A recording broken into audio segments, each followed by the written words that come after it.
The knife is old and could be dirty.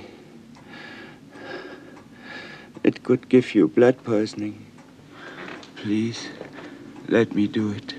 The oldest remedy, and for the curious amongst you, our first flag post in the rich lore of vampire fiction is 1979's Nosferatu the Vampire, directed by the legendary filmmaker Werner Herzog, which depicts Klaus Kinski being the creepiest Count Dracula ever depicted on screen, building upon the critical surprise success of F.W. Murnau's 1922 German adaptation Nosferatu. Obviously, we can't begin this list without giving a direct nod to these bloodthirsty stalkers of the silver screen, but here, for this list, we're diving into the lore behind vampires in literature, and to do that we have to first begin with a little bit of history. You see, the term vampire wasn't actually as prolific as you may imagine, and the actual origin behind its etymology is still a matter of debate. It wasn't until 1734 that the English language first saw mention of these creatures, although some French, German, Austrian and Serbian literature contained an allusion to vampires as early as 1718, which was believed to be derived from the Slavic form for vampire. However, others believe that the Slavic languages in turn borrowed that word from a pre-existing, less assuming Turkic term which means witch, Uber. And even stranger still, there are records of that term in Old Russian that dates back to the 11th century, believed to be borrowed by the Turkish term that relates to the same ancient pagan practice, Upiri. However, the first ever mention of this term in recorded history was back in 1047, written in a letter to a Novgorodian prince which referred to him as Upir Lichich, which seemingly served to name him as an undead priest. Although not in direct correlation, it is thought that Upir Lichich would later literally translate to wicked vampire. Interesting, right? I mean, the ancient etymology of it, not the fact that a secret kingdom of bloodthirsty pagan priests may have existed somewhere in ancient Russia. Now, semantics aside, the exact notion of vampirism has existed in folklore for millennia, passed down through means of spiritual texts and oral tradition. Albeit much more demonic in origin, the ancient Mesopotamians, the Hebrews, ancient Greeks and Romans all had tales of creatures that we would consider to be a precursor to the modern vampire. In these many tales of ancient belief, the act of blood drinking was actually quite prolific, and often attributed to demons and spirits that would eat flesh and, well, drink blood. In fact, pretty much every nation on earth has had some form of blood drinking undead revenant or demon, which in some cases even acted as a deity to several ancient belief systems. You see, it's no wonder that the very essence of the vampire has long been ingrained in our cultural psyche. However, it wasn't until the late 17th and 18th centuries where these same shared cultural fears would begin to make themselves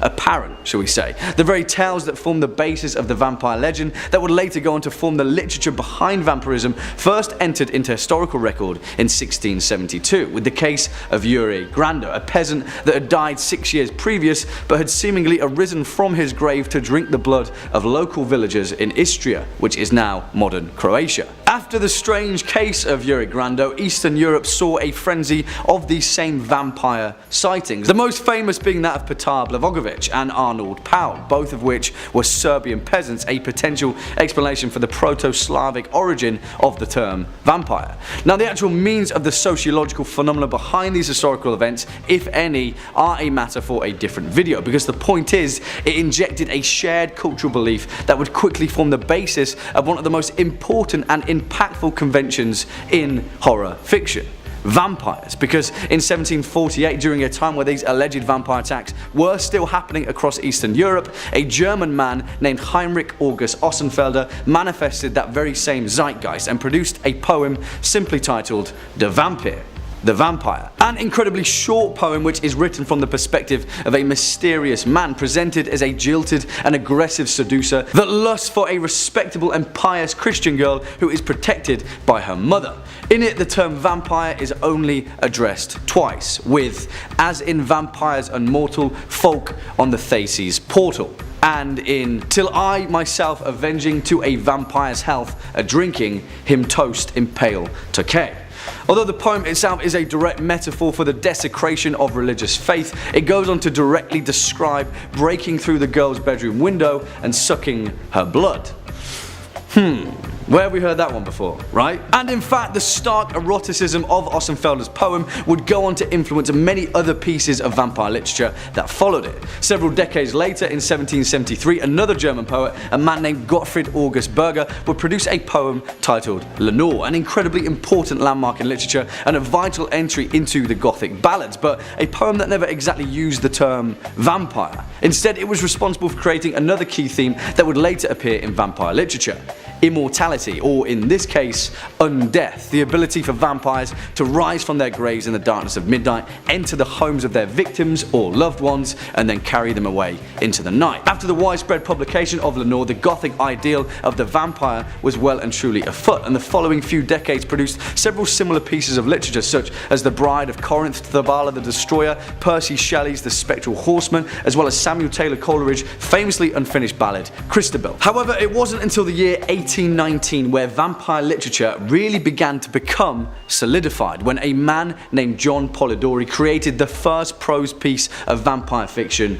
ever: The Vampire. It featured the iconic Lord Ruthven, the character of which was actually based upon Polidori's good friend and patient, the notorious Lord Byron. Now, whilst Byron also had a stab of his own at vampire literature, this was the first moment in literature where a fully formed vampire character would emerge. But more importantly, it served to paint Lord Ruthven as an anti-hero, seemingly down to Polidori's admiration for the whims of his friend Byron, which would form the basis of a trope rarely seen in horror or Gothic fiction, but would go on to become a key component of its themes, that of the sympathetic villain, the anti-hero. Now, how many likeable vampires can we name now in popular fiction? There's just too many of them, and all of them the heroes or heroines of their own stories. But back then, this was cutting edge stuff, or cutting teeth, I guess. The impact that Polidori's work had on vampire literature was huge, and throughout the 19th century, the masses couldn't get enough of our blood-sucking contemporaries.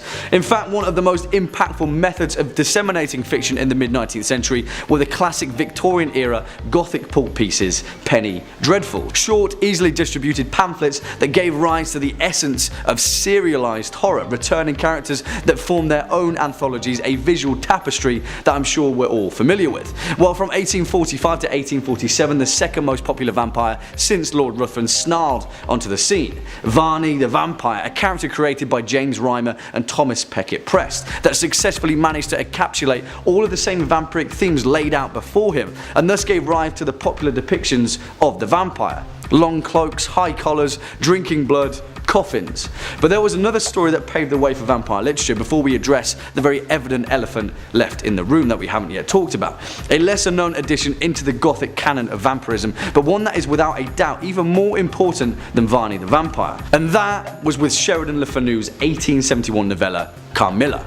And this was the first ever depiction of a female vampire, Countess Karnstein. In many ways, Countess Karnstein paved the way for the defining moment of vampire literature, and her influence as a symbol of occultism, as well as the enigmatic, supernatural, almost deified creature that exists separate from the confines of civilization. It's one of the most important hallmarks for vampire fiction and Gothic literature as a whole, because the character of Countess Karnstein was pretty much the archetype for the most important piece of vampire literature ever created, Bram Stoker's Dracula. And without detracting from both pieces, the similarities between the two are staggeringly clear. You see, it isn't with the actual inception of Bram Stoker's 1897 novel Dracula that we need to cast our gaze towards, because it was with the impact that matters, and it goes without saying that there is no greater effort in history to depict vampires in popular fiction as influential and as definitive as Dracula. Whatever the case, at the time of its release, it struck a chord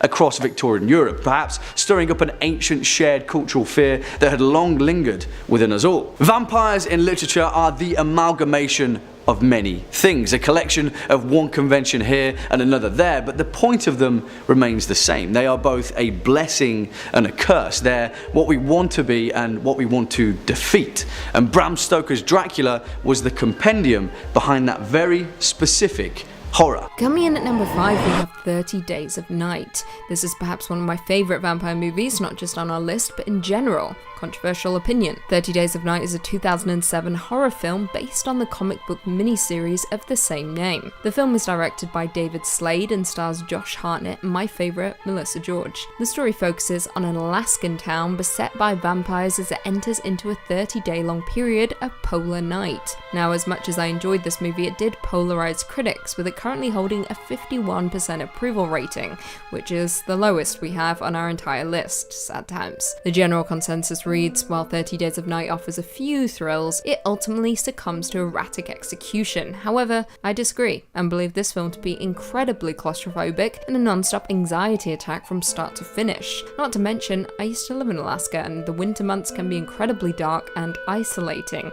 creating its very own unique horror. However, what I will say is that casting Josh Hartnett in the out-of-his-element role was a little disappointing, yet it somehow managed to work. 30 Days of Night ultimately warrants its R rating with genuinely disturbing violence, terrifying monsters, and a haunting score that will linger in your mind for a long time. 30 Days of Night is immensely better than a lot of the vampire movies that have been churned out in recent years, and it's certainly better than David Slade's Twilight saga, Eclipse. Yeah, you heard me correctly, Twilight. David Slade also did Twilight. Coming in at number 4, we have Martin. George A. Romero is considered to be the godfather of zombie cinema, and rightfully so. He is the man behind films such as Night of the Living Dead, Dawn of the Dead, and also Day of the Dead. However, there is one movie that is remarkably overlooked in his collection, and that is Martin. Martin is a 1978 psychological horror film that follows a troubled young man who believes himself to be a vampire. Johnny Amplis, with charm and incredible creepiness, plays the titular character, a lonely man who injects victims with a syringe before slurping on their blood. Lovely stuff. The film currently holds a 90% approval rating, with the general consensus reading, George A. Romero's contribution to vampire lore contains the expected gore and social satire, but it's also surprisingly thoughtful and boasts a whopper of a final act. Martin expertly mixes dark humour with satisfying gore, with Romero approaching this vampire hit with sharp wit and undead force. For the first half of the movie, Martin is unsettling while provoking chuckles, albeit uncomfortable chuckles. However, once the second half hits, the gruesome finale kicks in, and that is something that will linger with you for a very, very, very long time. Coming in at number 3, Thirst, 2009.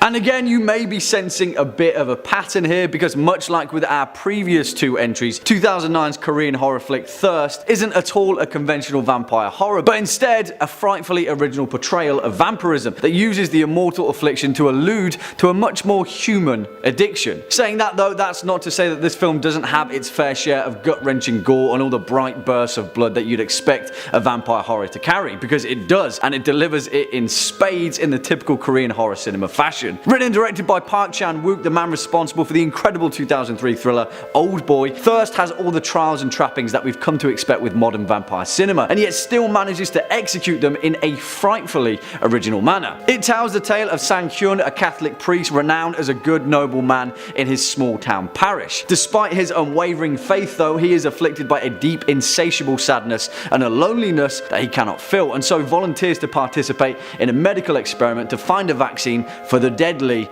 Emmanuel virus. Of course, we know how that usually goes, and Sang-hyun quickly morphs into a virulent, vigorous, viral vampire. But the thirst doesn't end there, and for those of you going into this movie with zero expectations, you'll discover more charm than expected, as well as genuine, fear-inducing moments of complete and utter shock and awe. It's strange because in places this film is endearing and warm and fuzzy, and in others it's batshit crazy and full of gut-wrenching horror. It walks a fine line, strikes a fine balance, and still manages to be an incredibly original depiction of vampires. Great movie. Swinging in at number 2, Near Dark, 1987.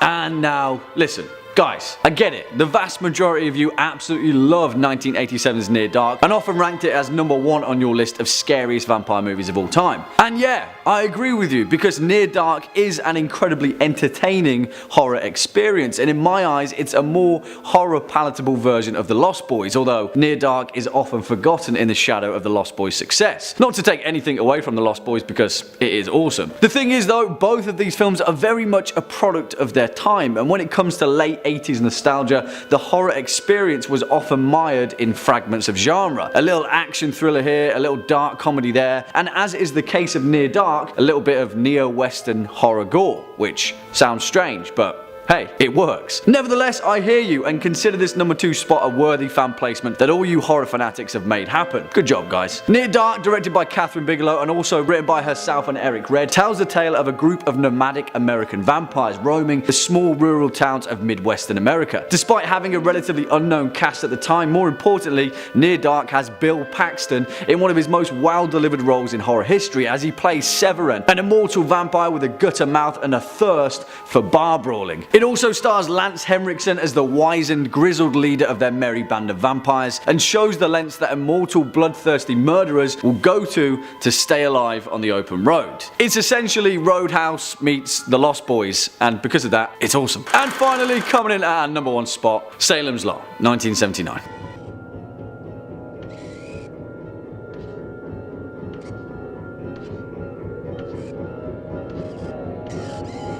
Okay guys, I'm gonna level with you. The only reason that this entry didn't make part 1 of this list is because, as I explained, it's technically a TV miniseries, and much like 1990's it doesn't hit the parameters of the term movie. But you know what? What the hell? Throw me out the window like little Ralphie Glick, forget I ever said anything, and give Tobe Hooper's legendary 1979 miniseries the credit it deserves, and stick it at our #1 spot for the scariest vampire movie ever made, because it is exactly that. We'll just forget the fact that it was released in 2 parts. Hey, whatever, that's fine by me. I remember the first time I accidentally caught a glimpse of that bedroom window scene as a kid, and I was so incredibly terrified that it took me many years after that to even realise it was a story about vampires. I just thought it was about horrifying children in pyjamas floating through the air, and I wasn't about to watch a feature-length rerun of that. But obviously, as I got older and finally had the courage to read the original Stephen King novel of the same name, it was evident that Salem's Lot was perhaps the greatest fictional depiction of vampires in anything, really. Because here's the thing, it manages to strike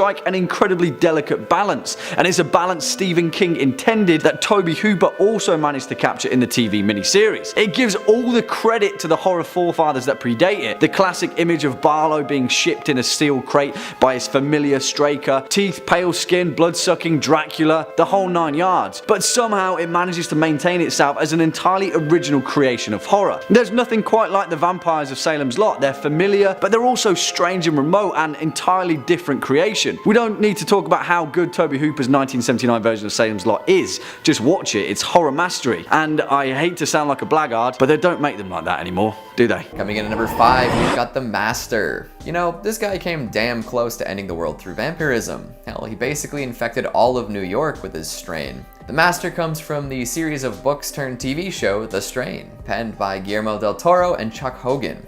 Basically, it is a virus that is very similar to ancient vampirism. It spreads quite quickly, as viruses tend to do, and puts humanity in peril. So by putting this strain in motion, the Master deserves every ounce of fear he gets. He's been alive for millennia, taking multiple different forms over many lifetimes. The Master has been a Roman slave, an iron worker, and most recently a Polish man with gigantism. As one of the original vampires, the Master has all sorts of unique strengths that other vampires in this universe don't. One of the most terrifying of these powers is the ability to see through the eyes of all lesser vampires. This allows him to surveil any area that a vampire is in. It's also great for protecting himself and seeking out prey. He's also just ridiculously strong. Like, way stronger than any vampire has any right to be. He'll crush your head with his pinky if he wants to, don't try to fight him. And even if you're confident in your combat ability, he's got some wicked shadow-based teleportation abilities. If he steps into the dark, he can just dematerialize and rematerialize all over the place. It's crazy. And to top it all off, he's more resistant to sunlight than most vampires. He's not totally immune, but he can definitely roam around a little in the sunshine. So you can't rely on the UV rays to take him down. To make matters worse, he's got a master plan to turn all humans into blood banks. After collapsing the internet, he makes it to New York and makes some key alliances and plans on transferring his consciousness to a new host. Then he'll take out the high-level finance folks and build processing plants for human collection. Yuck. I mean, I guess the bankers get what's coming to them, right? Coming in at number 4, we've got Victor. A powerful warlord in life, Victor was once a ruthless military leader who ruled over his land with an iron fist. This extended well into the afterlife as well. Upon his deathbed, the first vampire, Marcus Corvinus, came to Victor with an offer. He would give him eternal life if he helped lead an army of immortals against the werewolves. Victor, loving life and combat, accepted this offer and became one of the most terrifying vampires of all time. This is the vampire who betrayed Marcus, waged war against werewolves, and even killed his own daughter. You don't want to mess with Victor. He, like many vampires in Underworld, possesses superhuman abilities of the highest caliber. His strength is unmatched along with his speed, and he can endure almost any injury. Even if grave wounds are inflicted, Victor can heal up quickly and keep on moving. He can also snag memories from those he bites, giving him insight into all sorts of secrets. These military conquests and supernatural powers are all terrifying on their own, but Victor's shrewd politics are possibly the most dangerous thing about him. After living for millennia, Victor is well versed in the ways of the world and knows how to take advantage of many situations. He is cunning and manipulative and knows how to act swiftly and brutally to get what he wants. If Victor wanted to end the world, he doubtlessly could. As he says, the dangers of the forest are not greater than those of the council. You must learn the dance of politics to be ruthless and cunning. Those are the words of men who could ruin the world if he chose to do so. Next up at number 3, Anne Rice's Vampires, The Vampire Chronicles.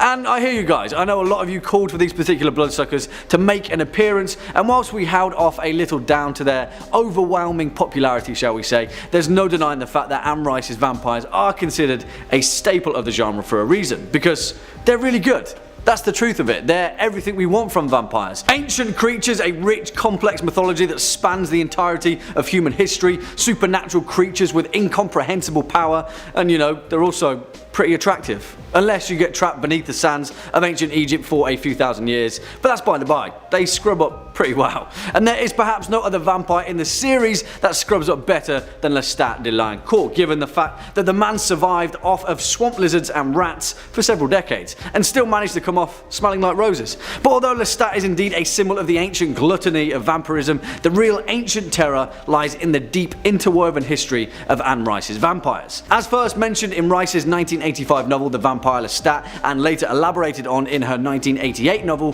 The Queen of the Damned, the first vampires of the series emerged in ancient Egypt, their origin mysteriously tied to an energy force of ancient spirits that existed long before Earth. Here, a bloodthirsty shade known as Amel grew infatuated by two young witches that lived on Mount Carmel, and before long, Amel took Makare as her familiar, bestowing on her the first powers of vampirism. But then Queen Akasha of Egypt grew jealous of the witches' new power and burned their village to the ground. She imprisoned them and tortured them, eventually cutting out their eyes and tongue respectively, but in time Akasha's own bloodlust attracted the shade of Amal instead, and alongside her husband King Enkil, they became the divine parents of all vampires. Eventually they faded into legend of the vampire world, but it was thought that if Akasha died, all vampires would die with her, as the shade of Amel would no longer have a vessel. Honestly, the mythology of the Vampire Chronicles is kind of second to none. It's so rich and beautifully woven that its tapestry of ancient vampirism reads almost like the scriptures of some long lost civilization.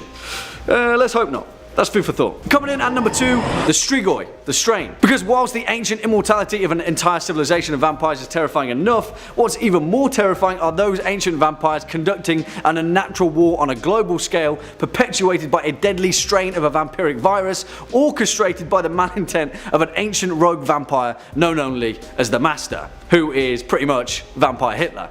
Yeah, and don't expect the highly stylized feasting of Anne Rice's vampires, because in the Strain, if you're unwittingly turned into a Strigoi against your own will, you've got a gross little worm wriggling inside you, and no one wants that. In fact, it's the physiology of the Strigoi where the terror truly lies, because more so than any other vampire species, these guys are just straight up gross. I really mean that. They're really, really nasty. And the strain quickly becomes more of a biological horror with a sheen of the supernatural more so than anything else.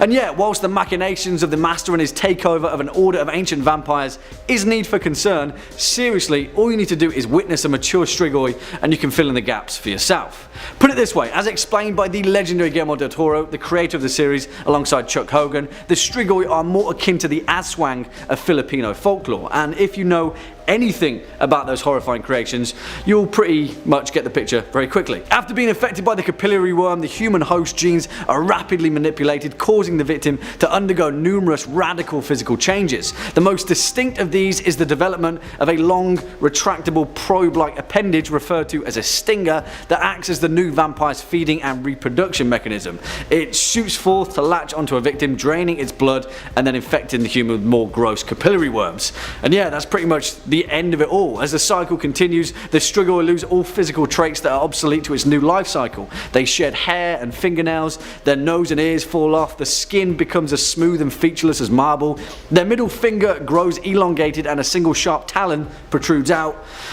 Yeah, seriously, body horror and vampirism has never been more vivid than in The Strain. Give it a read or give it a watch because it's really gross. And finally, coming in at number 1 spot, The Grandfathers, The Dark Tower. And yes, because truth be told, there are few fictional representations of vampires that are as genuinely terrifying as those penned by Stephen King. And although the vast majority of this entry should be specifically tied to that of his 1975 novel Salem's Lot, we also have to feature the wider expanded world of Stephen King's vampires, and the most powerful of them all, Type 1 vampires, as elaborated on in the wider world of The Dark Tower. Now essentially there are 3 types of vampire in King's macroverse. Type 1, the most powerful, Type 2 and Type 3. Simple, right? Also, spoilers, because here we can't talk about Type 1 vampires without referencing the brave and tragic tale of Father Donald Callahan. Now, if you've read Salem's Lot, that name will sound incredibly familiar, but Callahan, through his trials and tribulations as a newly created vampire, learns a whole host of horrifying truths about vampires. And as it turns out, Kurt Barlow was merely a very small fish in a very big pond. A blood-sucking fish, of course, but that's by the by. Now, purely from a narrative perspective, King has a way with words that seem to capture the innate terror of what a vampire truly represents, that although they seem frighteningly similar to what we think we should know about vampire lore, pale skin, strange eyes, long teeth, drinking blood, they're also incredibly alien, and that's the fine balance that King seems to capture to staggering effect. They're the literal definition of otherworldly creatures, and particularly as the town of Salem's Lot discovers after Kurt Barlow sails upon the shores of New England, because even if you do manage to survive one of the most powerful Type 1 vampires of the New World, unfortunately for Callahan, there's plenty more where that came from, because the most terrifying of them all are the Grandfathers, an order of ancient evil that are so impossibly powerful that a host of parasitic bugs follows them wherever they go to feast on those that they slaughter. Do you know how overwhelmingly evil and powerful you need to be to create an entire ecosystem of insects? These guys are only ever alluded to in one particular scene of the Dark Tower series, and I'll say no more because it's nightmare fuel enough. Yeah, that's reason to take our number 1 spot. The Grandfathers. They just sound creepy, don't they? Kicking us off at number 5, 30 Days of Night, 2007.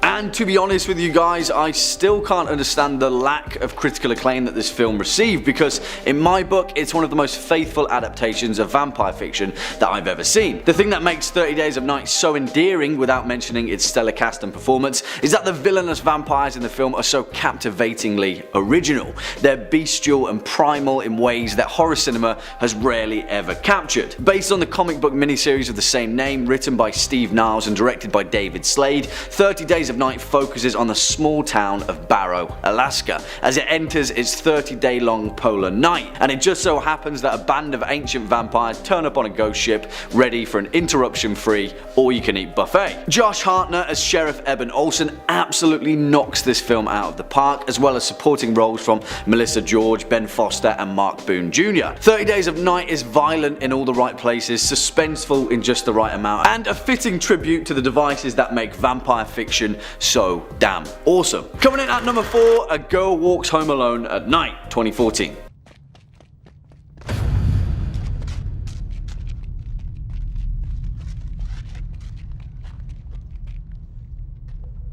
Now, I'm going to go out on a limb and say that this film probably went under the radar for most people, and with a tagline stating it as the first Iranian vampire western, then I wouldn't exactly besmirch you for not taking note. But if you haven't, what you've missed out on is one of the most unnerving yet beautifully captured demonstrations of vampire cinema in recent times. Written and directed by the awesome American-Iranian director Anna Lily Amirpour, and also produced by none other than Frodo Baggins himself, Elijah Wood, A Girl Walks Home Alone at Night tells the tale of a lonesome vampire who stalks her prey in the fictional Iranian ghost town of Bad City. The film stars the relatively unknown actress Sheila Van, who plays the title role of the girl, who also turns out to be a corporeal vampire of legend who spends her days in lonely isolation, spooking unwitting pedestrians at night and feasting on villainous criminals just for kicks. I'm going to shoot straight, this film isn't exactly full frontal horror, but where it really shines is in its atmospheric dread and bleak demonstration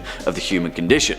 Also, it's just really good. Next up at number 3, The Vampire Court. And whilst throughout the fantastic Dresden Files series by Jim Butcher, there are many forms of vampires and the subsequent vampire courts that come with them, there's no doubting that the most terrifying, malevolent and purely evil vampire organisation is the White Court, although thankfully for us they're all pretty damn evil anyway, and Harry Dresden has been doing his damnedest to bring about their downfall one by one, as is the case with the Red Court. Sorry, spoilers. Now, vampires in Jim Butcher's universe come in many different shapes and forms, almost like a melting pot of pretty much every vampire custom and creation that we've seen in fiction, which is pretty damn awesome in its own right. But it's with the societal structure and ancient hierarchy where Butcher's vampires truly shine. The White Court, for example, is an order of vampires that feed purely from human emotion, and they satiate their hunger through the consumption of essentially the human spirit. Because of their propensity for life force rather than actual human blood, the White Court prefers to avoid any direct confrontation with their enemies, and for the most part they're a court of schemers and ploy makers hidden within the shadows, pulling the strings. Essentially, the White Court are the East Indian trading company of the vampire world, and they pull the strings on the rest of the blood-sucking immortals around them. On the other hand though, there was also the Red Court, a vile sect of fleshy, bat-like humanoid creatures that use the glamour of a skin mask to disguise themselves as humans, living and preying on society for years on end. As more akin to the traditional vampires of legend, the Red Court were particularly dark in their approach to feasting off of human blood,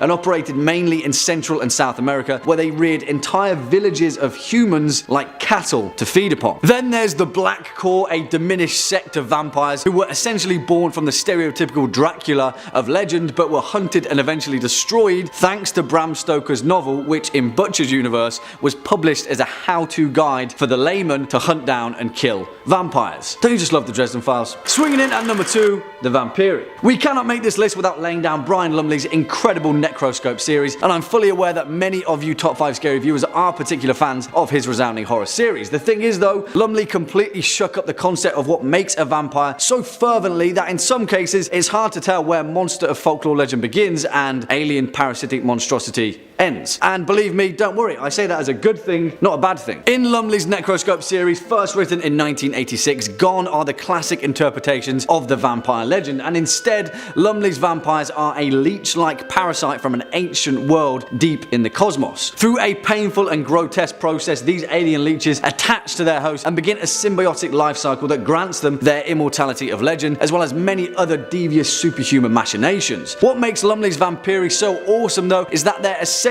the vampire version of Marvel's symbiotes, and their life cycle is wholly similar to that of a fungal creature transforming its host through a slow spore-ridden process that turns them into the immortal villains that populate Lumley's Necroscope series. Because of that incredibly unique process though, the Vampiri leeches can also infect other non-human entities, such as in a few cases foxes or wolves, and then so begins Lumley's absolutely awesome fictional explanation as to the nature of werewolves and lycanthropes that populate his horror series. It's never been done before. The thing is, in Necroscope, the Vampiri are so damn ancient and so adept at understanding the parasitic process that created them. In the later series, they move into an entire industry of breeding lesser versions of vampires to enact their bidding, whether across the earth or on Starside. In fact, Lumley's depiction of vampirism in the Necroscope series is pretty damn bleak, and the one true evil against humanity are the Vampiri, because eventually even the most purest of hearts succumb to their evil will. Also, vampire cannibalism. Yeah, that one's not been done that much before. And finally, coming in at our number 1 spot, the higher vampire. And whilst we're talking about hunting vampires, we cannot talk about bloodthirsty monsters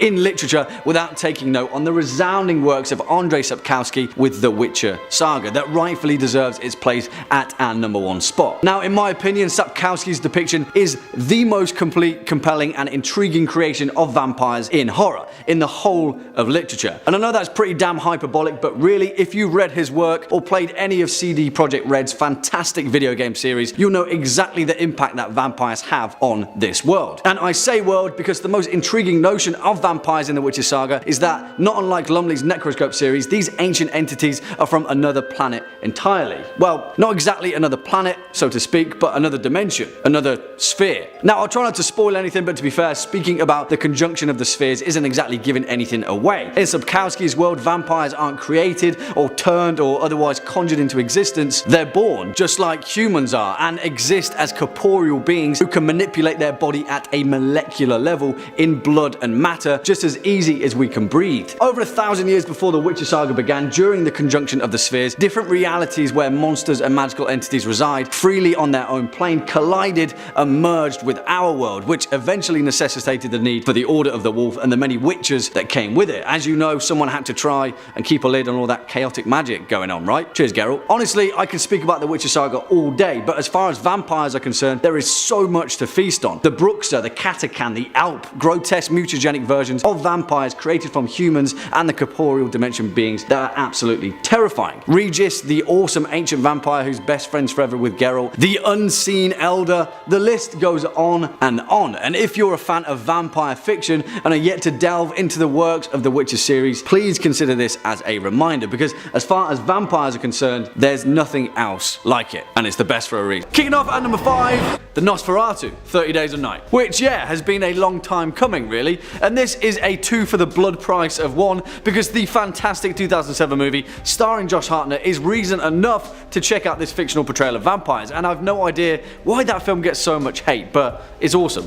For this particular entry, though, we'll obviously be focused on the 2002 graphic novel series created by Steve Niles and Ben Templesmith that tells the tale of the unwitting town of Barrow, Alaska, the northernmost settlement of the frozen north that for 1 month every year is cast into complete and utter darkness. And that, as you may imagine, means one thing and one thing only for vampires: an all-you-can-eat buffet. Yeah, whilst it's an exciting and incredibly fresh premise, which it is, it also features one of the most genuinely compelling depictions of vampires in modern fiction. And to do that, it does away with the age-old beauty and serene mystery often captured in vampire fiction, and instead it turns them into beasts, creatures that are far more similar to sharks than they are of the average vampire. And it works. The most telling of these is Vincent, the antagonist of the series, although in the movie he is depicted as Marlowe. As it explains, Vincent's vampire, otherwise known as the Nosferatu, were once ruled by an elaborate council of elders who, after deciding to reveal themselves to the human race, were completely destroyed and persecuted, dwindling to only a handful of vampire survivors. After a millennium, Vincent led his vampire in secret, lingering in the shadows of the world until humanity had completely forgotten about their kind, maintaining themselves as creatures of just myth and legend. Now, I won't spoil anything, but obviously that kind of goes awry, mainly down to the fact that they messed with the wrong damn town, but still, they're awesome. In the series, vampirism is portrayed as a virus which is spread through contact with vampire blood. It kills those afflicted by it, turning an infected human undead, where they grow a mouthful of shark-like fangs and bleak, lifeless black eyes. Obviously then you've got the superhuman strength, acute hearing and sense of smell, teleportation, telepathy, glamour, the ability to resurrect your burnt ashes via a single drop of blood, but that goes without saying at this point. Vampires. Swinging in at #4, every vampire ever, Anno Dracula. Whew. Yeah, this one is as equal parts in depth as it is awesome. Now, if I said to you, what do you think would have happened if in the events of Bram Stoker's Dracula, instead of saving the day and all of humanity, Van Helsing is defeated by the vampiric overlord Count Dracula, ushering in a brand new age where vampires rule the entire planet in a secret, shadowy coalition? Well, Anno Dracula answers that very question, and the result is a wholeheartedly captivating series that just so happens to portray perhaps the most malevolent vampires of all time. Well, I mean versions of themselves, because what Anno Dracula does to hammer home the reality of the matter is take pretty much every vampire that you've ever seen in literature and then give them a brand new position in the hierarchy of the global vampire to varying effects. By scale alone, Anno Dracula is staggering, but the real fear lies in the reality of its alternative history, because, guys, Dracula marries Queen Victoria. And don't worry, that's not spoilers, really, believe me. And geez, we haven't even started talking about the wider series yet, but yeah, written by Kim Newman in 1992, the first entry of his series Anno Dracula focuses on Dracula's rise to power in 1888, following the death of Van Helsing, where he spreads his overwhelmingly powerful vampire curse, creating thousands of new vampires and taking them all to England. Soon enough, he marries Queen Victoria, as you do, and ushers in a brand new period of vampire-led political domination of the United Kingdom, where he rules from the shadows under a vampire-orchestrated police state. Not only that, but Jack the Ripper makes an appearance alongside Sir Arthur Conan Doyle's Diogenes Club, who are scheming their way back to human safety. There's a crack group of Carpathian mercenaries loyal to Dracula. Sherlock Holmes shows up, Dr. Jekyll and Mr. Hyde too, Count Orlok, Lord Ruthven, Elizabeth Bathory, for crying out loud. Hell, even Lestat de Liancourt from Anne Rice's novels makes an appearance. Seriously, if you love both history and vampires, Anno Dracula does it like no other.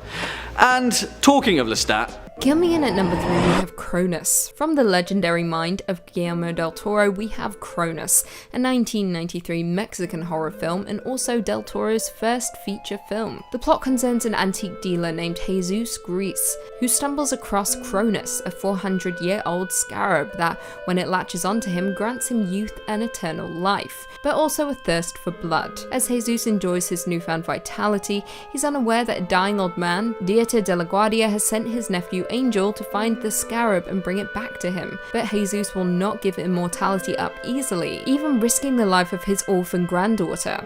Del Toro does a superb job with his directorial debut, with him diving into vampire lore and tweaking the mythology to his own liking. Rather than a bite to the neck, it is an ancient amulet that latches onto whomever is unlucky enough to find it. The film received critical acclaim by critics for its acting, originality, mythology, religious references, and its balance of horror and drama. It has since been recognised as one of the greatest horror films and Spanish language films of all time.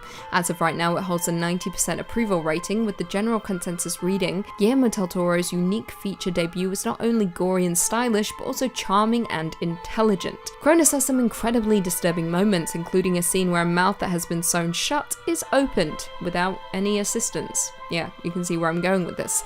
You don't even have to love horror to appreciate the gift Del Toro gives us with Cronus, although saying that, it is recommended. Coming in at number 2, we have Rabid. David Cronenberg rarely steers us wrong, and he most certainly didn't with his 1977 vampire classic. Rabid is a Canadian-American body horror that features Marilyn Chambers in the lead role, with Frank Moore supporting. Chambers plays a woman who, after being injured in a motorcycle accident and undergoing a surgical operation, develops an orifice under one of her armpits.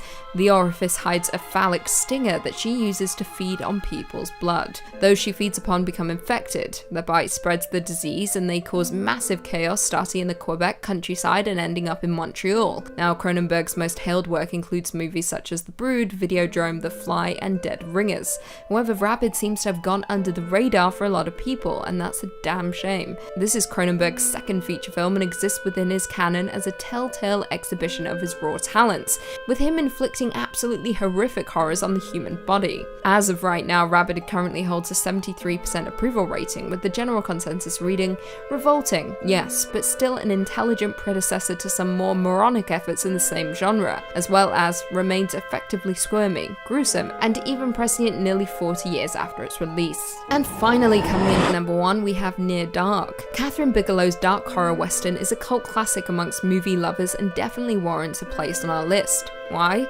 Because far too many people have not seen this movie, and it hurts my soul. Released in 1987, this neo-western horror stars Adrian Pasdar, Jenny Wright, Bill Paxton, and Lance Henriksen, and follows a young man in a small Midwestern town who becomes involved with a family of nomadic American vampires. Near Dark was an incredibly fresh take on a genre that had found new popularity in the comedy genre, and it paved the way for even more iconic movies down the line. However, like many horrors of its time, upon release it was met with scathing reviews. However, time has been good to Near Dark, with the film gaining quite the intense cult following over the years. As of right now, it currently holds an 88% approval rating, with the general consensus reading, Near Dark is at once a creepy vampire film, a thrilling western, and a poignant family tale, with humour and scares in abundance. A remake of the film was announced in October 2006, however, in 2008 it was announced that the project had been put on hold due to similarities in conception with Twilight. Yes, I know it's incredibly upsetting to hear that Near Dark was cancelled because of Twilight. Kicking off at number 5, Afflicted, 2013.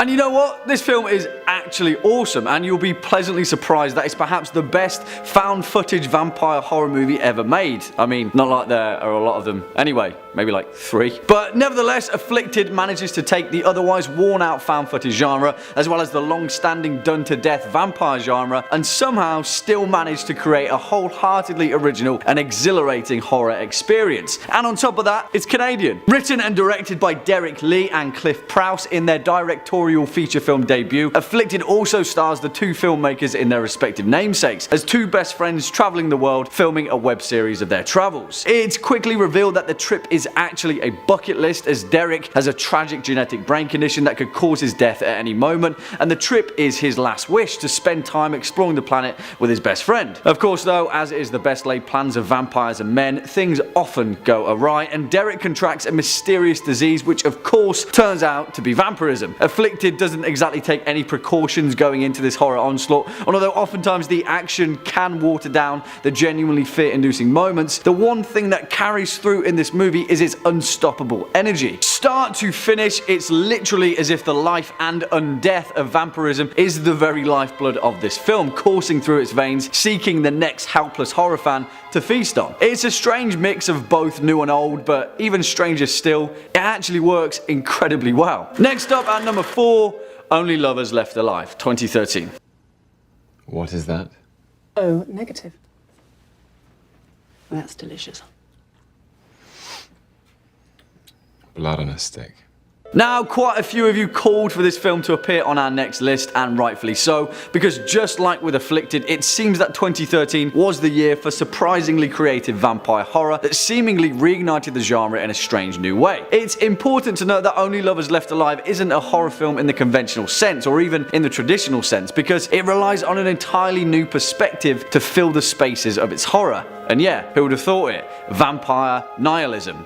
Vampirilism. Maybe it'll catch on. Written and directed by Jim Jarmusch, the film stars Tom Hiddleston and Tilda Swinton as Adam and Eve, 2 immortal vampires that have lived countless lives across the ages as musicians, poets, scientists, and purveyors of all the mysteries of existence. In the 21st century though, things are a little bit different, and Adam and Eve both live in an overwhelmingly different age, where the blood of the human population has been grossly contaminated by the modern environment. This film covers many themes, and it effortlessly says a lot about the human condition without saying much at all, whilst also capturing that ageless enigma of bloodthirsty vampires and the strange, alluring beauty that they often permeate. Again, at first glance, the traditional horror of this film isn't easy to pick out, but instead it manages to give a much needed breath of life into the genre, whilst offering insight into the terrifying existential implications of living forever and the price that comes with it. Also, it's reminiscent of 1983's The Hunger, starring David Bowie, Catherine Deneuve and Susan Sarandon, which would have made this list, but yeah, I don't think YouTube would like it. Coming in at number 3, we've got Vampire Pumpkins. Legends are weird, alright? And this one's no exception. I don't quite understand how this came to be a common conception, but it's well documented by the ethnologist Tadimir Vukanovic. Apparently, there was a long-standing belief in the Balkans that if you left a pumpkin or watermelon out for more than 10 days, it would become a vampire. That's right, the gourds would transform into humanoid bloodsuckers. I think I understand Akira Toriyama's vampire comic a little better now. Imagine that, leaving a pumpkin on your stoop for a solid fortnight after Halloween and waking up to an empty yard. Most folks would assume some vandals made off with it, planning to smash it with baseball bats or throw it off a building. But no, it actually just turned into a vampire, and now you're gonna get seduced and bit. Great. If this is true, folks better get right on their composting habits. It's similar to the belief that any given object left outside overnight during a full moon will become a vampire. I think this legend originates from people being dumb with their belongings, but I might just be reaching. You can be sure that your produce is about to make a change if a drop of blood appears on its skin. Oh, and the pumpkin vampires can change back into pumpkins, so even if it doesn't disappear, you can be the proud owner of some cannibalistic vegetables. Coming in at number 2, we've got Jiangxi. Let's take a trip to China this time and learn about some of their bloody beasts. A popular one is the hopping vampire, also known as the Jiangxi. Usually appearing as a stiff corpse dressed in Qing Dynasty clothing, these undead beings hop around looking for life force to drain. Life force isn't specifically blood in this case, but the two line up just fine. They spring to and fro during the night, hoping to come across some hapless folks. And just like vampires from other cultures, they spend the day locked up in dark places like coffins and caves. They hop because they're corpses. Rigor mortis has long since set in, making it impossible for them to bend their limbs. So instead of walking, running, or any other sort of human locomotion, they can hop around as best they can. They're also an odd green-white tint, frequently attributed to mold from being buried so long. These vampires are a little less sexy than a lot of the other ones. There are a few ways to survive an encounter with the Jiangxi. You can write a spell in chicken's blood on a yellow piece of paper and stick it to their forehead. Or you can use a sword forged from Chinese coins that has been charged under moonlight. Apparently throwing sticky rice at one will draw the evil out. Maybe they were just hungry. Oh, and connecting this to the boneless bits, although I don't know if that really applies here, conventional wisdom says that a piece of wood could be installed at the bottom of a door to prevent Jiangxi from entering. It's always fun to connect those dots. And finally at number 1, we've got the Blood Countess. When discussing the origins of vampires, many folks look right to Vlad the Impaler. This Wallachian prince is more than likely the inspiration for Count Dracula's name, as he was a member of the Order of the Dragon. Being a member of this order gave him the surname Dracula, which is only one letter off from the name we know and fear today. But even though Vlad tended to be violent and steak happy, the real blood drainer was waiting in Hungary. Elizabeth Ballery was a countess well known for her brutal lifestyle. Legend says that she tortured and killed over 650 women throughout her life. In true vampiric fashion, she believed that bathing in blood of young girls would keep her young. She was going for a youthful appearance, not eternal life, but you can see how that might have influenced vampire lore. Ballery drained plenty of girls of their blood in order to keep herself young. This practice also seems to be a little more sadistic and fetishistic than Vlad's brutal display of slain enemies. Coming in at number 5, we've got the Zimbabwe vampire. We'll kick this list off with a real blood drinker who got caught in the act. No stories from a friend of a friend, this one was literally discovered as he partook in vampiric activities. Plus, after he was caught, even more blood was found. It all started in the village of Sikiwu. A man who was known to sometimes lose his mind was walking alone when he spotted an elderly woman. Something overcame him and he attacked her with a log. If the attack itself wasn't enough, he was then overcome with a thirst for blood. He took out a sharp weapon and cut her throat before drinking the blood right there in the street. The man also had a large container with him, which he began to fill with some of the blood. Eventually, he was spotted by some concerned citizens who tried to stop him, but at that point, he fled the scene. Villagers then banded together to attempt to find this vampiric killer and eventually did. After a hasty manhunt, they were able to find the man, restrain him, and bring him to the police. Nobody had expected this man to be so bloodthirsty, but it seems as though it was something he quite enjoyed. The container he brought to fill with blood should be evidence enough of that. The man was arrested and has not engaged in blood sports since. Was this a real vampire? How did he know he was looking for blood originally? It's possible that he did just experience a mental break and went berserk too. But if he was a vampire, I'd be keeping an eye out in the community, just in case he managed to turn anyone else. The last thing a village needs is a burgeoning class of vampires. Just look to any classic Transylvanian tale for proof of that. Coming in at number 4, we've got vampire squirrels. Wait. What? Vampire what now? That's right. Within the past 5 years, researchers have managed to capture a fascinating and elusive type of squirrel on camera. Known as the Bornean tufted ground squirrel, this fluffy-tailed mammal proves that looks can be deceiving. It has the fluffiest tail of all mammals and really is quite cute. However, it doesn't act like you'd expect a squirrel to act. I guess most squirrels can be pretty aggressive, eh? Ever seen a city squirrel jump at someone for part of their picnic in the park? Still though, no other squirrels seem to have the blood drinking habit. Yep, these squirrels are vampire squirrels, or so the legend says. See, these squirrels, like vampires, are very hard to pin down. The video footage folks have of this mysterious creature is so limited that essentially nothing is known about them. but people have been saying that it wouldn't be too surprising if they hopped onto a wayward deer and took a quick drink. In fact, the forest-dwelling Dayak hunters say that these squirrels do more than take a sip or two of the red fluid. They go straight for the jugular, killing the deer. Once the animal is dead, these squirrels eat the internal organs, leaving behind disemboweled deer bodies.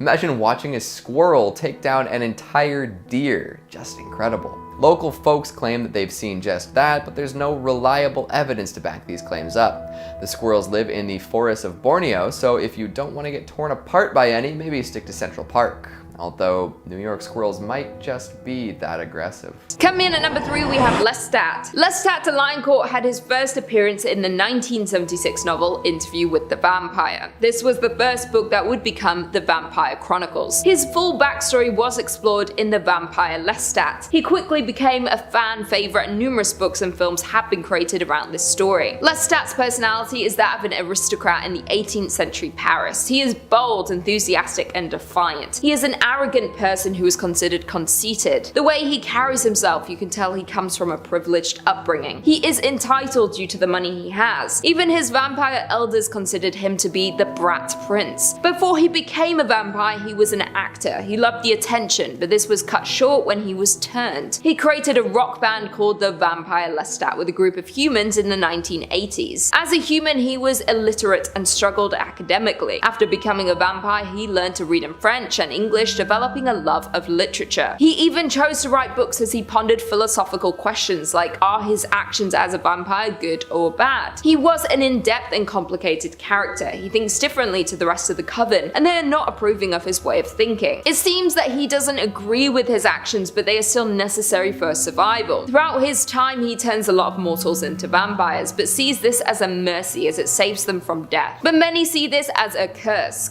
to watch those around you pass on while you live forever, while also having to hunt the innocent. Many of his friends who have been turned into vampires end up turning on him in anger as they are not happy with their new reality. Coming in at number 2, we have Ellie. Not all vampires look how you would expect. You can be changed into a vampire any time in your life. You are then frozen in time to be that age for eternity. For one young vampire, Ellie, she was turned at the age of 12. Her first appearance was in the 2004 novel Let the Right One In. Although she will now look this age forever, she is in reality much older than this. Her appearance makes it easy for her to trick people into trusting or helping her. The book focuses around Ellie's friendship with Oscar. Oscar has some morbid interest due to being unhappy in his life. Ellie moves into the house next door and they begin to befriend each other. We discover that Ellie has been a vampire for 200 years. We learn about how she managed to survive undiscovered all this time and her tragic start as a vampire. We learn about her short mortal life. She has a companion who helps her obtain what she needs to survive, but when he is unable to do this anymore, she is forced to start hunting for herself, putting her life and identity in danger. Ellie helps Oscar fight against his bullies and tries to help him gain control of his life. Ellie, although around 200 years old, still has the mind of a child with the powers of a vampire. She struggles with her loneliness due to immortality. She loses control of her actions and of her situation. She causes a lot of suffering to those who come into contact with her. Oscar hopes being her companion can end her reign of terror and give her the friend that she has always needed. And finally, coming in at number 1, we have Damon. Fever Dream is a 1982 novel by famous author George R.R. Martin, who wrote Game of Thrones. This vampire novel is set on the antebellum Mississippi River. The story takes place at the start of 1857. The story starts with the steamboat captain Abner Marsh, who is struggling financially to get his ship ready for sail. He finds a new business partner in a mysterious man named Joshua. He promises to help finance the ship and get ready to sail. Once they set off, Marsh starts to notice a few odd things about Joshua and his friends on board. They only leave their cabin after nightfall. When he is confronted, he says he and his friends are vampire hunters and they are using the Fever Dream boat to track some mysterious disappearances along the river. Once he trusts the captain, he reveals the full truth that he has created a potion, one that curses vampires from their need to drink blood. He has been seen by many vampires as a messiah destined to free them from the dependence on hunting humans. He's trying to reach and help as many of his kind as he can to stop any more harm coming to humans. Joshua Joshua is not the one to fear in the story, but the evil ancient vampire Damon. He hears about the efforts to cure his people, and he doesn't agree that this should be done. He has his followers board the fever dream and overpowers Joshua, taking control of all the vampires on board. The humans manage to escape, leaving the boat to the will of the vampires. Damon was the worst of all the vampires. He wanted to take over the world. He grew his followers at every chance he got. He was obsessed with maintaining and growing his strength and power. He was often cruel towards the humans. His evil and bloodlust made him destroy everyone in his path. Both humans and fellow vampires feared him. Kicking off at number 5, I Am Legend. Zombie vampires. Who knew that such a hodgepodge could become a genuinely terrifying hallmark of literature? Well, for those of you that have read Richard Matheson's phenomenal 1954 sci-fi horror, I Am Legend, you'll know that's exactly what it is. Genuinely terrifying. And although it was a half-decent movie, please don't lump this novel in with the 2007 Will Smith blockbuster, because the entire film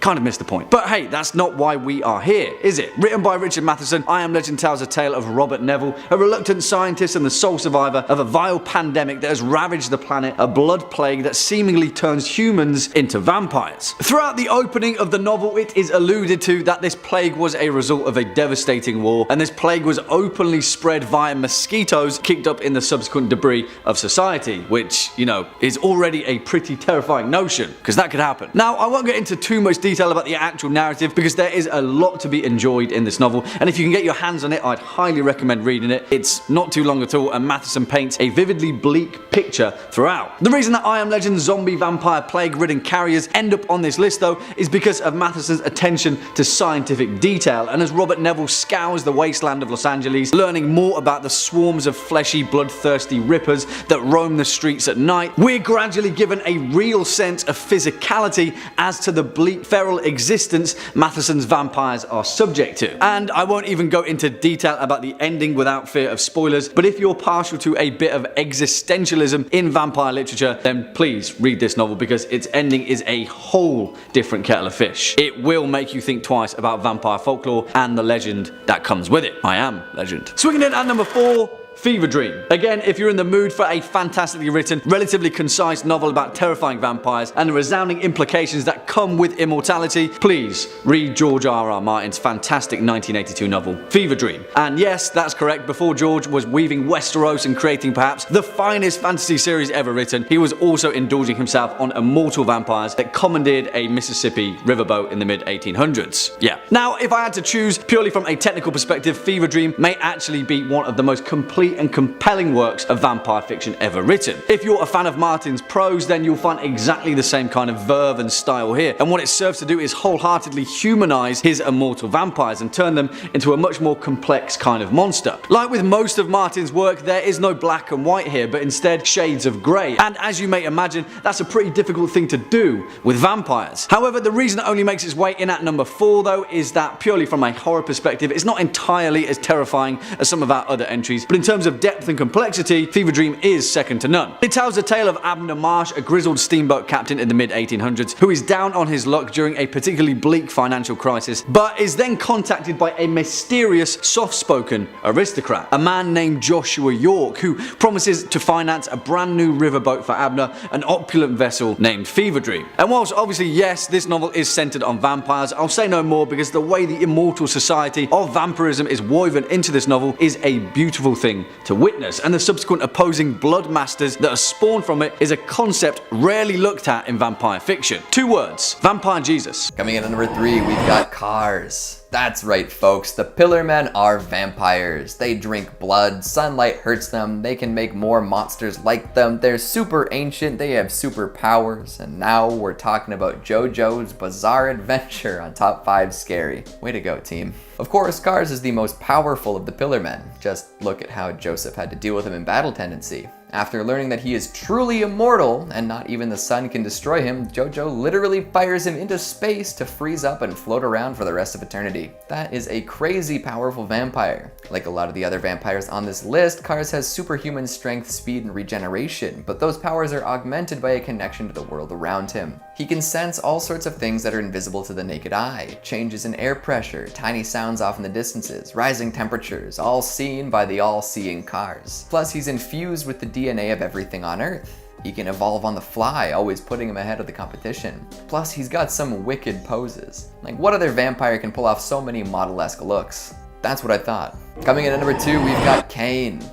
The first vampire in the mythos of the world of darkness is also the most powerful. Cain is the firstborn son of Adam and Eve and was cursed with vampirism by God as punishment for murdering his brother. After this, he was sent out to wander the land of Nod. During this time, he met Lilith, who gave him some of her blood to drink. By partaking in this blood, Cain is visited by 3 angels who bestow curses on him after he refuses to repent for the murder of his brother. He becomes awakened and possesses new disciplines, granting him untold power. He eventually settles in a city and becomes the Dark Father. He took on followers who became like children to him. If he embraces them with the gift of immortality, they become vampires too. Soon there's an entire city full of generations of vampires, and then an empire. Cain ruled over it all from an ivory throne. Thanks to having such longevity, Cain has mastery over all of the disciplines, and his abilities outshine those of any other vampire. He can also cancel out the disciplines of any vampire near him, guaranteeing his power in any situation. And finally, coming in at number 1, we've got Gabriel Belmont, also known as Dracula, but I wanted to make sure everyone knew that we were talking about Castlevania. There are plenty of powerful men and monsters throughout this universe, but the Prince of Darkness reigns supreme. Once a vampire hunter, he knows all of the tricks of the trade, making him even harder to deal with. He's got void, chaos, and blood magic, covering all sorts of potential matchups a burgeoning Dracula killer might throw his way, and that's just the start of it. He can shapeshift into all sorts of legendary creatures, he can possess humans to do his bidding, he can turn into freaking smoke and travel crazy distances in no time at all. He's so resilient, he survived an explosion that took out an entire continent. There really is no competition when it comes to all-powerful vampires. Hell, he even uses the vampire killer Cross to end Lucifer. This vampire can kill immortal beings. His consistent appearances in all sorts of Castlevania media speak to his longevity and versatility too. There really is no vampire like Dracula, and this iteration in particular has what it takes to destroy everything countless times. Those damn Belmonts have plot armor. Coming in at number 5, we've got Boneless Boys. You may be familiar with the claim that vampires are shapeshifters. Depending on who you ask and what vampires they're familiar with, you'll get all sorts of different stories about men who turn into beasts. Bats are a popular figure, but there are also tales of cats, dogs, wolves, rats, and more. Hell, if you've seen Dracula 3D, you'll know that some might even transform into gigantic praying mantises and scuttle up the stairs to kill your dad. They're quite versatile vampires. But you might not know about another type of shapeshifting some folks say they have. One that makes them even more versatile than any beastly form could ever hope to be. That's right, I'm talking about the boneless vampire. What do you mean boneless? Well, I mean they literally have no bones. Now, I can't prove this, but tell me, have you ever seen a vampire's skeleton? Whenever they die, whether it be by stake or by fire, they disintegrate into dust or other similar vampire particles, right? They leave no bones behind because there are no bones. It's a revelation, I know. But they can still walk and talk like any other humanoid, but with the added benefit of vampire powers. Plus, this bonelessness means they're fantastically flexible, which works wonders in their seductive activities and their sneaking into homes to drink blood. Even if you lock your abode up tight, a vampire can contort its boneless form and make it through the tiniest of cracks.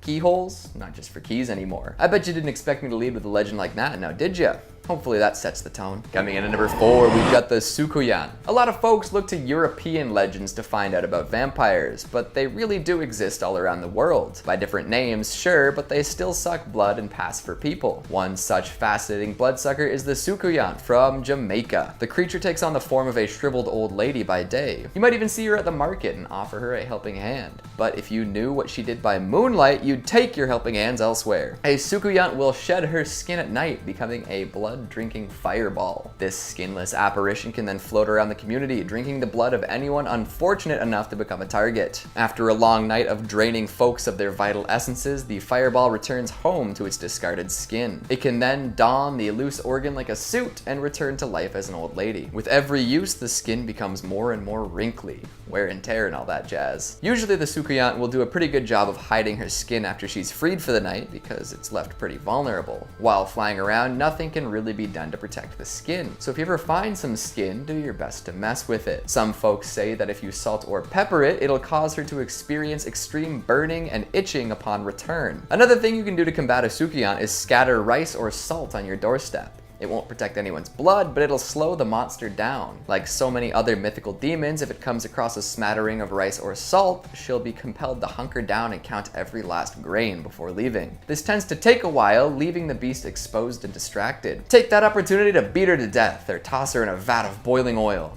It might seem cruel to do that to what looks like an old lady, but hey, you gotta save your blood somehow. Next up at number 3, Bram Stoker's Dracula, 1992. Holy blood! You're strong in the Lord! In the power of his might! You're strong in the Lord! In the power of his might! Alright, if this was a list of literature, then of course Bram Stoker's original gothic masterpiece Dracula would be at the tippity top of this list, because of course it's vampire fiction 101. But if I'm being honest, Francis Ford Coppola's silver screen adaptation, although a horror showstopper, doesn't exactly bite the same necks that other vampire movies do. But that's the downside, because the rest of this film in its own right is a fantastic depiction of our favourite hemoglobin obsessed Count Dracula. Directed by the legendary Francis Ford Coppola and released in 1992, this film emerged during a time when some of horror's greatest icons were getting a bit of a rework, to say the least. And rework it does, steering Count Dracula from a campy, cape-wielding hammer horror figure to a creature steeped in ancient history and dripping with the blood of long-lost generations. Also, did I mention that this film is absolutely stacked? Gary Oldman as Count Dracula, the incredible Anthony Hopkins as Van Helsing himself, Winona Ryder in all her glory, and of course, the one, the only Keanu Reeves, whose English accent in this film is the stuff of cringe legend, but it's still awesome nonetheless. I've seen many strange things already. Bloody wolves chasing me through some blue inferno. Coming in at number 2 spot, Interview with the Vampire, 1994. Kill them swiftly if you will, but do it! For do not doubt, you are a killer, Louis! And I excruciatingly pandered over where to place this film, but I think in the end I'm happy with giving it the number 2 spot. For one reason, it perfectly captures the essence of what it is to be a vampire in a much more bleak and existential way that other vampire horror films have failed to encapsulate as well as this. It's also 90s cinema at its peak, and I'm a stickler for nostalgia, so there you go. Directed by Neil Jordan with a screenplay from Anne Rice herself, based on her incredible 1976 novel of the same name, Interview with the Vampire is a tale that spans generations and manages to maintain the blood-soaked gothic horror all the way throughout. The film stars Tom Cruise as Lestat de Lioncourt, who, may I add, is fantastic at playing a psychopathic blood-sucking villain. Who knew, eh? Alongside my man Brad Pitt as Louis de Pointe-du-Lac, a plantation owner of Spanish Louisiana in 1791 who gets turned into Lestat's new vampire best friend because, let's face it, they're both pretty lonely dudes. This film is fantastic because of the seamless ancestry that it manages to weave throughout its narrative, capturing the immortality of these vicious, pale-skinned, beautiful, bright-eyed killers without breaking a sweat. Not like vampires can sweat, anyway. Or can they? Do vampires sweat? Let me know, guys. And finally, at our number 1 spot, Let the Right One In, 2008.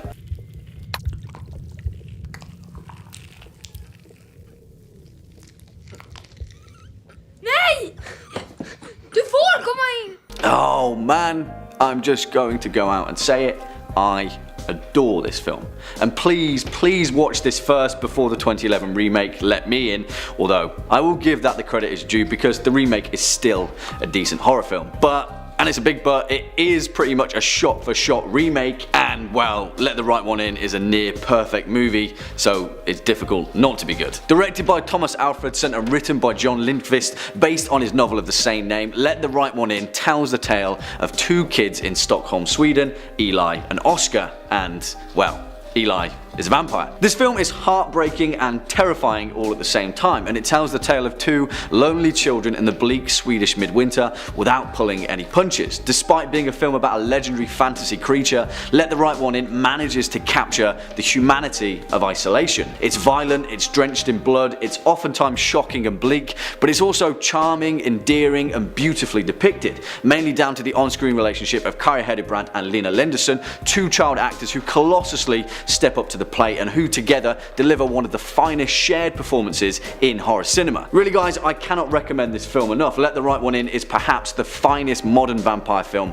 ever made, and for that, it deserves the number 1 spot on this list. Coming in at number 5, we have Ruthven. Ruthven was the first mention of a vampire in English literature. He first appeared in 1819 in John William Polidori's The Vampire. Since then, the character has been used in numerous modern works. The character of Lord Ruthven is based on the real-life poet Lord Byron. Others had written about the Lord in a negative light, and John used this portrayal as the basis for his character. Lord Ruthven is a vampire, but also somewhat of a socialite. He travels the world, meeting interesting people, and of course drinking the blood of his victims. His actions seem to be cruel in nature. In The Vampire, he meets a young man named Aubrey. They become friends and begin to travel Europe together. After a disagreement in Rome, the two go their separate ways. Aubrey travels to Greece and falls in love with an innkeeper's daughter. The romance is short-lived when Ruthven shows up in town and his lover goes missing. She is found with her blood drained. Everyone in the town suspects it to be the work of a vampire, but Aubrey does not make the connection to Ruthven. The two agree to continue their travels. Not long after, they're attacked by bandits and Ruthven is fatally wounded. As he lays dying, he makes Aubrey swear an oath that he will not mention his death or anything else he knows about Ruthven for a year and a day. Aubrey agrees and Ruthven appears to pass away. Aubrey returns to London and is surprised to see Ruthven alive and well. He reminds him of his oath and warns dire consequences should he speak of what he knows. Not long after, it's clear Ruthven is attempting to court his sister to torment Aubrey. They plan to marry on the exact day that the oath expires. Aubrey tries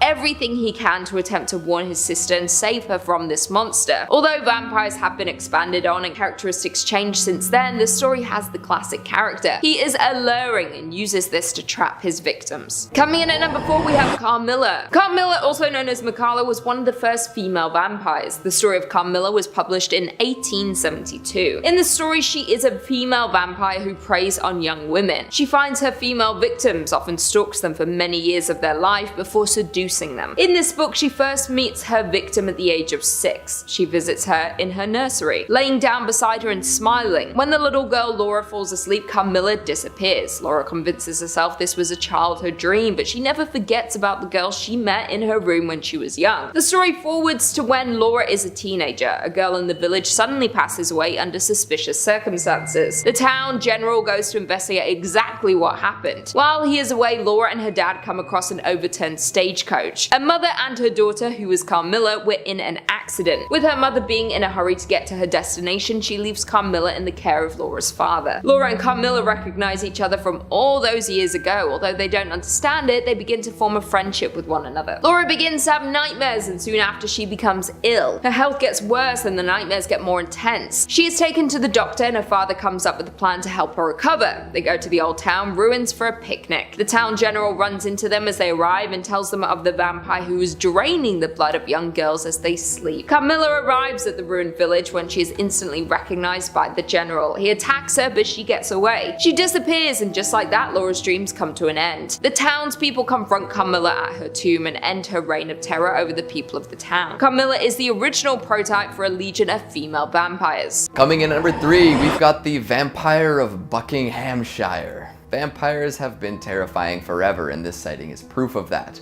Way back before Count Dracula or even Vlad the Impaler, there was a vampire sighting in Buckinghamshire. A woman had buried her husband after he died and was going through a difficult grieving period. 2 nights after the burial, she was startled awake. There was someone in her room. The person came closer and closer to her bed, and eventually it was revealed to be her husband. Sadness and terror overcame her as the husband climbed on top of her with the intent to kill.